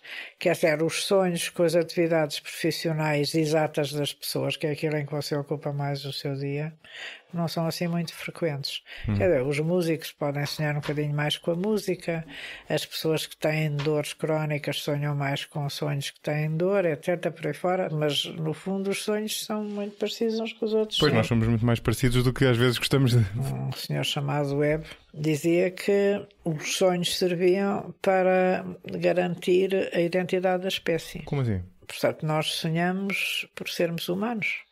Por isso é que os seus sonhos são parecidos com os japoneses, dos índios, sim, dos pois não sei é uma coisa quê. meio junguiana, não é? Quer dizer, mas outros animais também sonham. Mas sonham com as coisas dos cães. Os cães sonham com as coisas dos cães, com a espécie dos cães. Sim. Bom, mas é uma explicação um bocado circular, não é? A especificidade, a identidade da espécie. Mas eu acho que faz sentido. E faz sentido também nesta coisa que eu lhe digo, da mudança de paradigma. Em vez de andarmos todos à luta uns com os outros, não é? Como se sabe que andamos, se calhar somos todos primos e primas. Sleep not war, neste caso, não é? Sim. Não, mas é verdade, claro. Sleep and enjoy, não é? Quer dizer, e é engraçado esse aspecto dos sonhos das pessoas serem muito mais parecidos do que diferentes, é curioso. Há um léxico, quer dizer, que é relativamente comum, etc. E são coisas que não são assim tão diferentes umas das outras. Mas nós esquecemos-nos, por exemplo. Porquê é que nós nos esquecemos dos sonhos? Se me perguntar o que é que eu costumo sonhar, não sei. Pois, eu também não sei. porque também durmo bem, não é? Está a perceber? Sim, Portanto, pois talvez tenha a ver. Eu tenho que ver com isso. Quer dizer, uma coisa mas ou outra, não quer mas não... dizer que o seu cérebro não saiba lá nas suas memórias e que isso não tenha exato, reorganizado as suas memórias. É a tal parte que nós não sabemos e que o sono faz por nós sem nós nos esforçarmos. Nós não temos que fazer nada. Aliás, com a maior parte das funções, eu costumo explicar isso aos doentes. O seu coração e o meu batem para aí 60 ou 70 vezes por minuto. O meu bate há 78 anos, portanto, quer dizer, são muitas, está a ver quantos batimentos, bilhões e bilhões, trilhões de batimentos. E a gente não se tem que preocupar se ele bate ou não. Ele bate. E com o sono é a mesma coisa, e com os nossos sonhos é a mesma coisa. Aquilo lá faz coisas boas. E esquecermos não será por acaso, não é? Porque a ideia não é ficar ocupado a memória. É uma enorme bênção. Ter as suas memórias garantidas e resolvidas e não sei o quê, sem se preocupar com isso, permite-lhe que se preocupe com outras coisas, como por exemplo agora estar a falar comigo ou outra coisa. Isso deixa-lhe o espaço livre para uma data de coisas. Não tem que se preocupar com o seu coração. Sim. Ou com a sua respiração, ou com o seu sangue circula ou não circula. Sim, é só não, como dizia há bocadinho, é só não boicotar o processo. Exatamente. Deixá-lo correr, que ele corre. Em princípio, se não houver doenças, corre bem, não é? É evidente que há doenças, não é? Sim. Olha, estamos a aproximar-nos do fim. Este é um tema que interessa a muita gente, não é? Como já há de saber da sua experiência. E, portanto, entre mecenas e ouvintes do podcast enviaram muitas perguntas e algumas eu não tive tempo de cobrir, portanto, vou fazer-as muito rapidamente. Nós falámos há bocado dos aspectos que influenciam a qualidade do sono, não é? Por exemplo, falámos da exposição à luz solar e há, quer dizer, quando a pessoa começa a ler sobre isso, há um monte de coisas que a pessoa pode fazer para melhorar o sono, desde a qualidade do colchão, à qualidade da altura da almofada, à temperatura do quarto. Até hoje em dia estou muito na moda, já apanhou de certeza, não é? Uns cobertores com peso, não é? Que supostamente relaxam uma pessoa. Eu não acredito em nada dessas coisas. Então, é tudo treta? Há alguma coisa que seja... Quer dizer, é evidente que a pessoa tem que dormir num colchão que seja confortável e ter uma almofada que seja confortável. Mas eu não acredito que isso seja muito importante. Porque, lá está, o sono está cá para existir. Quer dizer, eu acho que pura e simplesmente, sabe, como eu tenho esta idade e quando digo agora vou dormir, eu durmo, e não é que não tenha tido problemas, quer dizer, tive problemas, doenças, imensos problemas na vida, doenças mas graves. Mas não por causa do sono? Sim, mas durmo bem e não tomo remédios para dormir, portanto, quer dizer... E não sente, por exemplo, sei lá, no verão sente que dorme pior naqueles dias que está muito calor? Sim, toda a gente dorme pior nos dias em que está muito calor, não é? Mas isso é normal. Tem que ser tido como normal. Agora, eu não acredito que essas coisas sejam fundamentais, a não ser para certas pessoas. Quer que eu diga? Portanto, as pessoas, por exemplo, que ressonam, ou as pessoas que usam CPAP, eventualmente podem precisar... CPAP é umas máquinas para as apneias. Eventualmente podem precisar de umas almofadas especiais, ou algumas pessoas dessas precisam de umas almofadas especiais, e eu então recomendo que procurem e que façam, e dou as indicações para procurarem. A história dos cobertores pesados, quer dizer, ainda ouvi agora recentemente que pode ter efeito em algumas coisas específicas, nos miúdos hiperativos, etc. Mas, por exemplo, você não consegue usar um cobertor pesado no verão, não é? Pois, a não ser que seja refrigerado. Refrigerado, não é?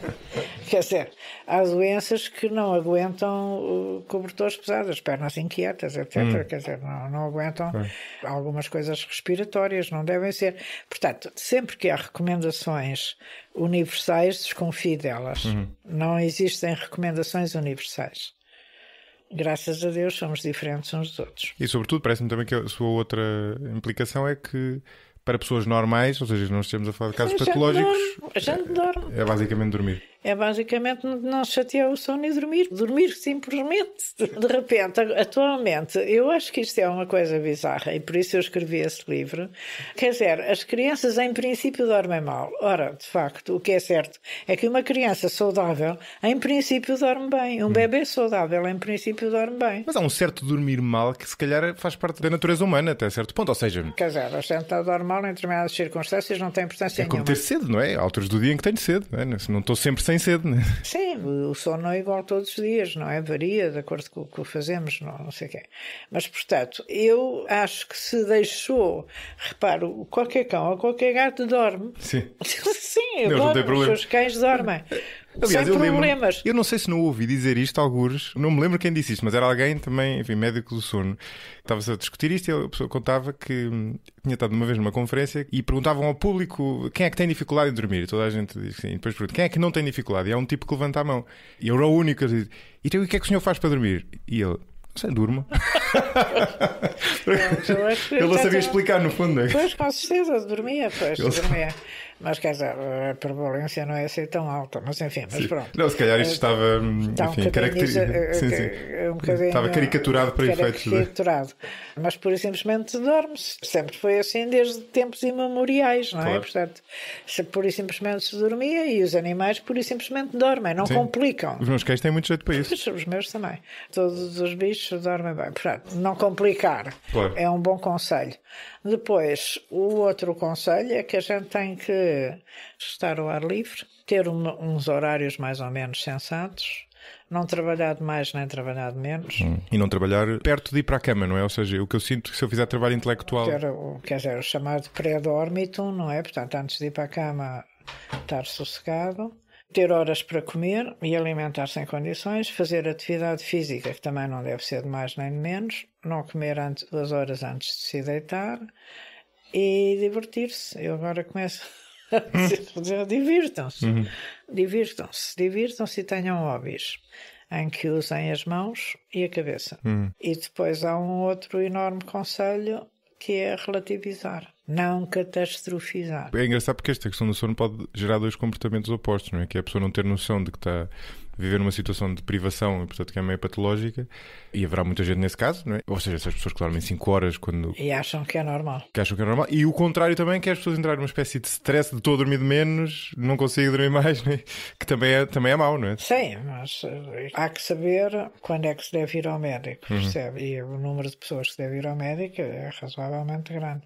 Quando se ressona, habitualmente, quando se não é capaz de dormir, quando se acorda cansado, quando se acorda com dores de cabeça, quando se tem pesadelos, quando se fazem coisas esquisitas durante a noite, como gritar, comer, fazer xixi, ter sexo não consciente, cair da cama, etc. por aí fora, não ser capaz de estar quieto e ter um sono muito agitado, ter problemas de memória, se acorda exausto e com dor de cabeça. Portanto, essas coisas todas são sinais de alerta de estar a ir ao médico. E houve uma altura em que, por acaso, deixei de ter isso, mas houve uma altura em que eu tinha um padrão que claramente era de estar a compensar o sono, em que de férias eu acordava sempre com dores de cabeça. Por oversleep. E houve umas férias que isso foi particularmente complicado. A relação das dores de cabeça com o sono tem-se dores de cabeça quando se dorme de mais e quando se dorme de menos. Claro. Sim, claro.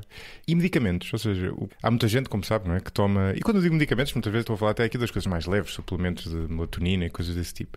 Eu presumo que a sua opinião seja que, na maior parte dos casos, não... Já a melatonina é quase sempre sintética. Sim. Não é natural. Mas isso é um problema? Quer dizer, tem que ser sintética, porque se for natural...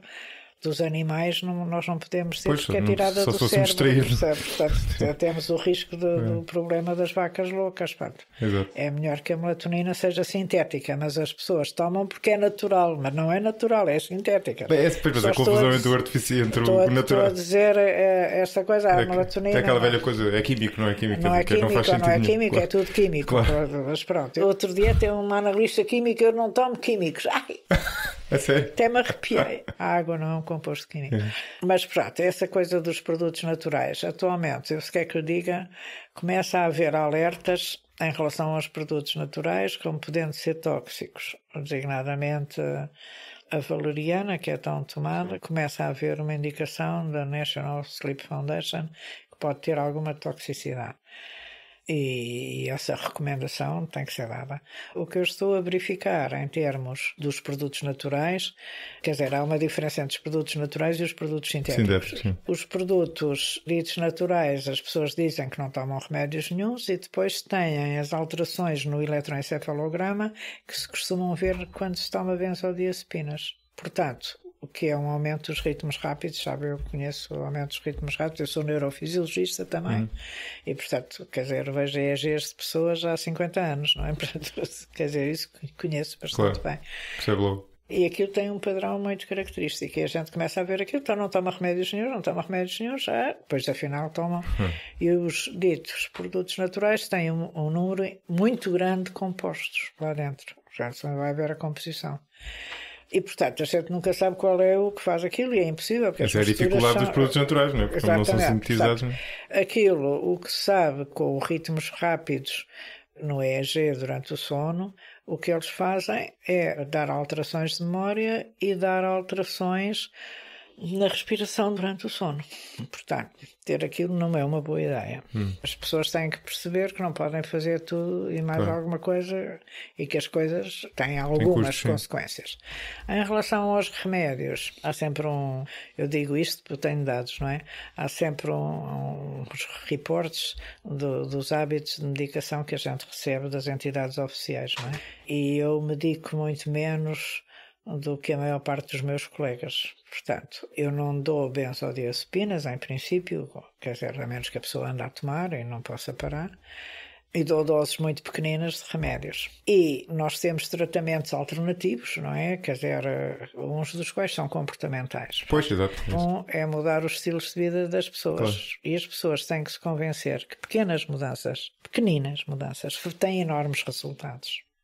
E isso sem medicação nenhuma. É aquilo que eu chamo a terapêutica dos pequenos passos.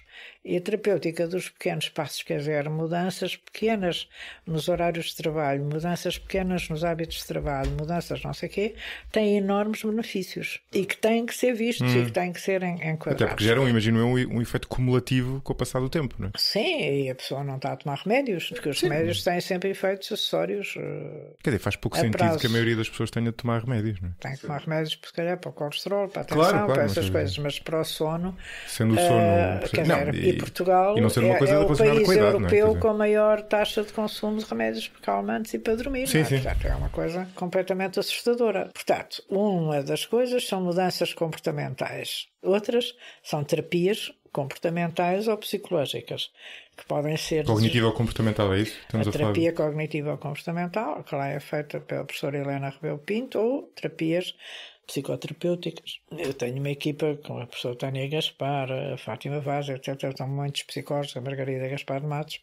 Tenho muitos psicólogos a trabalhar lá, a Paloma Salavessa, etc. Por aí fora. São muitas, portanto, outros têm que ter psicoterapias mesmo. Portanto, há técnicas psicológicas que a pessoa deve fazer e que são muito importantes. E depois, finalmente, temos agora um tratamento para as perturbações da ansiedade que está a ser muito, muito eficaz, que se chama neuromodulação não invasiva.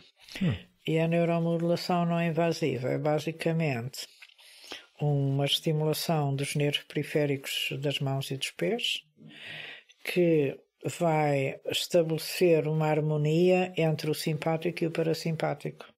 E como sabe, as pessoas muito ansiosas ou as pessoas com muitas insónias têm um aumento da atividade simpática. E, portanto, o que se pretende com isto é aumentar a atividade parasimpática e arranjar um equilíbrio entre as duas, e aquilo é de facto bastante eficaz. Mas estimulando as mãos, é? Não é as mãos, é os nervos periféricos das mãos e os nervos periféricos dos pés com correntes de muito baixa intensidade. Não sente choques, não é? Mas o local, ou seja, ser os extremos dos pés e das mãos, tem que ver com serem nervos que estão no extremo, nas extremidades, ou tem que ver com serem das mãos e dos pés, não é? Não, tem que ver com você estar a estimular o sistema nervoso periférico. Percebe? E influenciar o sistema nervoso periférico influencia o sistema nervoso central indiretamente, sem chatear o sistema nervoso central. Eu, como neurologista, tenho alguma dificuldade na estimulação, quer dizer, é evidente que aquilo é bom em determinadas circunstâncias, mas a estimulação cerebral direta pode ser feita ou por correntes elétricas ou por correntes magnéticas, percebe? E está validado em determinadas circunstâncias, mas tem mais efeitos acessórios potenciais, percebe? A gente tem que ter um bocado de cuidado. Estes não têm grandes efeitos acessórios. Curioso, nunca tinha ouvido falar. Mas olha que tem sido bastante eficaz. Bom, terminamos. Alguma coisa que não lhe tenha perguntado? Eu gosto de fazer esta pergunta quando tenho temas assim tão abrangentes. Não me perguntou as doenças do sono, mas tudo bem. Então, mas temos tempo. Quer dizer, há cerca de 90 e tal doenças do sono, que é importante que a pessoa tenha em linha de conta. E eu vou falar as coisas principais. Uma é as insónias. Portanto, as insónias é o não dormir, o não ser capaz de adormecer, ou acordar muitas vezes durante a noite, ou acordar cedo demais, ou dormir pouco. Isso é tudo insónias. As insónias são doenças sérias e têm que ser tratadas, e não há duas insónias iguais. Portanto, há Pois, imagino. aquela mania de eu tomo o remédio que o vizinho me deu, percebe, ou que a minha vizinha toma, percebe, eu passo-me com isto, porque de facto, quer dizer, as insónias têm sempre muitas causas, são multifatoriais. Claro. E portanto a gente tem que analisar aquelas causas todas. E não se consegue resolver nem em conversas de corredor, porque eu levo cerca de uma hora e meia a fazer a história dos doentes. Bem, não é assim uma coisa... Se eu pudesse fazer rápido, fazia rápido, não é? Claro. Se fosse assim, olha, diga lá, diga, está dito, não é? Sim. Pois, porque há de depender de imensas coisas, dos hábitos das pessoas, da situação A vida, psicológica. o passado, o presente, o futuro, mas o trabalho, a família, as insónias são multifatoriais, têm umas causas... E são doenças que devem ser tratadas porque não são isentas de riscos. Quer dizer, o risco de depressão aumenta quando a insónia dura mais de 3 meses, percebe? E os riscos de doenças físicas também aumentam. Portanto, a insónia tem que ser tratada. Pronto. E não deve ser tratada com imensos remédios. Portanto, tem que ser tratada como cada uma o que precisa. Depois, as apneias, que é a pessoa ressonar e depois parar de respirar durante a noite, há que ter duas ideias principais. Primeiro, a apneia pode existir em todas as idades, do recém-nascido até o idoso. É mais frequente nos homens, mas é bastante frequente nas mulheres. E, portanto, nas crianças também. As crianças com mongolismo, com doenças do desenvolvimento, têm com muita frequência apneias do sono. As crianças prematuras têm com muita frequência apneias do sono. Portanto, isso tem que ser tratado. As crianças que estão sempre com a boca aberta, que se chamam respiradores orais, têm com grande probabilidade apneias. Isso tem que ser tratado, porque tem riscos ou para a aprendizagem dos miúdos, ou cardiovasculares, ou cerebrovasculares, ou cognitivos, ou acidentes, etc. As apneias têm que se tratar. E há várias formas de tratar, conforme a idade, conforme a gravidade, conforme as coisas, e pronto, isso é outra coisa. Depois a outra são as doenças do movimento durante a noite, que é a pessoa ter pernas inquietas, não ser capaz de estar com as pernas quietas, ou a pessoa ter movimentos periódicos do sono, ou a pessoa ter um sono tão agitado que ninguém consegue dormir com ela. E isso é muito frequente também e tem causas etiológicas, orgânicas, têm que se tratar. As pessoas com movimentos periódicos do sono são muito caracteristicamente acordam mais cansados que aquilo que dormiram. Depois há as doenças em que se fazem coisas esquisitas durante a noite. As coisas esquisitas podem ser o sonambulismo, os terrores noturnos, etc. Mas muitas delas podem ser crises epiléticas noturnas. Não é? Chamam-se os síndromes hipercinéticos. Que a pessoa não tenha durante o dia. Que a pessoa não tenha durante o dia, tem crises epiléticas à noite, que o sono ativa as crises epiléticas. E depois, a outra grande coisa é as parasónias relacionadas com o sono REM, que é os pesadelos. Portanto, quando há pesadelos, há traumas, percebe? Ou há uma doença orgânica.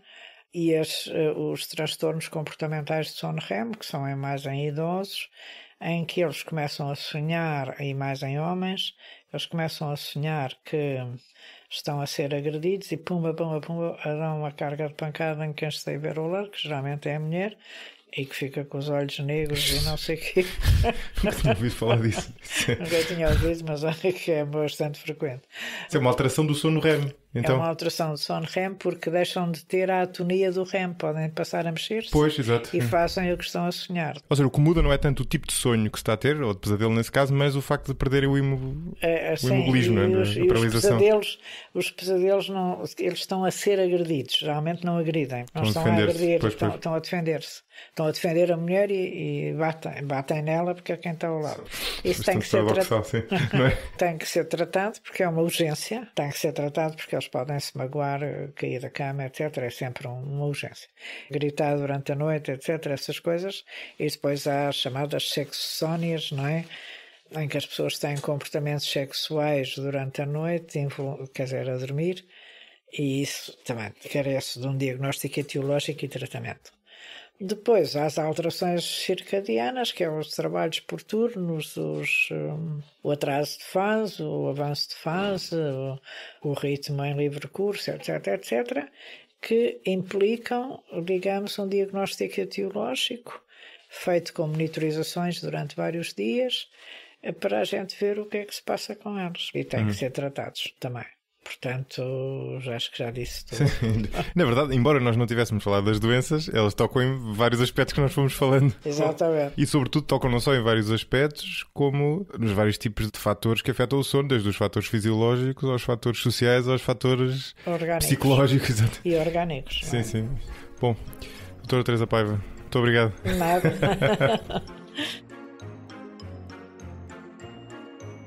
Este episódio foi editado por Hugo Oliveira.